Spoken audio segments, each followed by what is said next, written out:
Lowe's is the latest company to roll back DEI efforts. Joining us now, Liz Hoffman, Semafor's business and finance editor. It's fascinating, Liz. And I mean, I've been on the record since day one.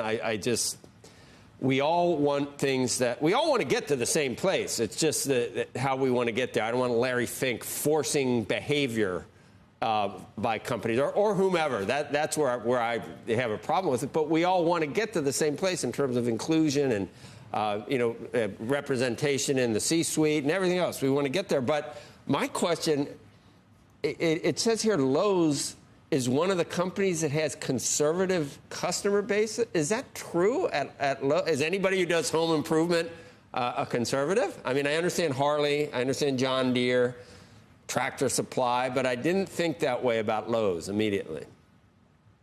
Yeah, I don't know. I mean, Lowe's has a better sense of who their customers are than I do, but you're right, certainly, that this started with conservative, perhaps heartland adjacent brands that are pretty easy to understand. Tractor Supply, Deere, Harley Davidson, Brown-Forman, maker of Jack Daniels.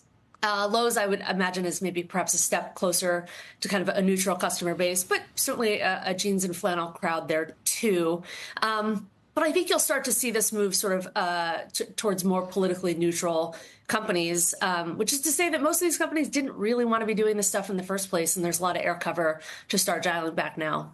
Why anyone would want to do it in the first place is beyond me, because I don't, even if it's not 50-50, one side versus the other, weighing in on these really divisive social issues that one side pointing at the other side pointing back at the other and arguing back and forth. Why even get anywhere near that if you're a company that wants to sell sneakers, like Michael Jordan said? If you want to sell sneakers to Republicans too, why alienate half of your customer base?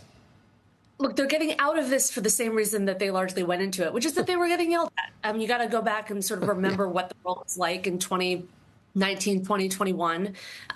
It was actually, I think, a pretty unique moment in time where you had these broad cultural movements, Me Too, Black Lives Matter, collided with the pandemic, which I think was sort of peak touchy-feely for a lot of CEOs for a lot of very legitimate and I think laudable reasons. There was this big vacuum of public sector leadership. And for a lot of people, the pandemic was experienced really as a workplace phenomenon. That's where it started for a lot of people. And so, folks were looking to their CEOs, who I think sort of are often looking for a spotlight to step into, and did so.